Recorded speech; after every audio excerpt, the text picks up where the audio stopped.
ഈ ഒരു വാർത്ത നിങ്ങൾ കണ്ടോ? മാർക്ക് കുറഞ്ഞതിന് 2 മക്കളെ വെള്ളത്തിൽ മുക്കി കൊന്നതിന് ശേഷം പിതാവ് ആത്മഹത്യ ചെയ്തു. ഇത് പഠനത്തിൽ മാർക്ക് കിട്ടുന്നത് മാത്രമാണോ ഏറ്റവും വലിയ കാര്യം? ആ കുട്ടികൾ ചിലപ്പോൾ വേറെ പല കാര്യത്തിലും വളരെയധികം മുൻപന്തിയിലുള്ള ആളുകളായിരിക്കും.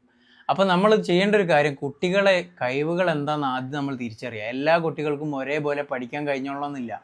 അതുകൊണ്ട് തന്നെ കുട്ടികൾക്ക് എന്തിലാണോ കഴിവ്, സ്പോർട്സിലാണെങ്കിൽ അത്, ആർട്സിലാണെങ്കിൽ അത്, പഠനത്തിലാണെങ്കിൽ അത് ഏതാന്നുള്ളത് ആദ്യം പേരൻസ് കണ്ടെത്തുക.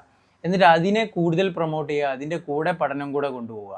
അല്ലാതെ പഠിച്ച് തന്നെ ഫുൾ മാർക്ക് വാങ്ങി തന്നെ മുന്നോട്ട് പോകണമെന്ന് ഷാഠ്യം പിടിച്ചു കഴിഞ്ഞാൽ എല്ലാ കുട്ടികൾക്കും അതിനനുസരിച്ചുള്ള മെൻറ്റാലിറ്റി ആയിരിക്കില്ല, അതിനനുസരിച്ചുള്ള താല്പര്യങ്ങളായിരിക്കില്ല. അതുകൊണ്ട് തന്നെ ഓരോരോ പേരൻസും അവരവരെ കുട്ടികളെ മനസ്സിലാക്കി മുന്നോട്ട് പോവുക, അതിനനുസരിച്ചുള്ള വിദ്യാഭ്യാസവും സ്പോർട്സ് പരമായിട്ടുള്ള കാര്യങ്ങളും അവർക്ക് നൽകുക. അപ്പോൾ അവർ ഉന്നതങ്ങളിലേക്ക് എത്തും. നമ്മൾ ഉദ്ദേശിച്ച രീതിയിൽ മാത്രം വളരണം എന്ന് ഉദ്ദേശിച്ചു കഴിഞ്ഞാൽ അത് നടക്കുന്ന കാര്യമല്ല.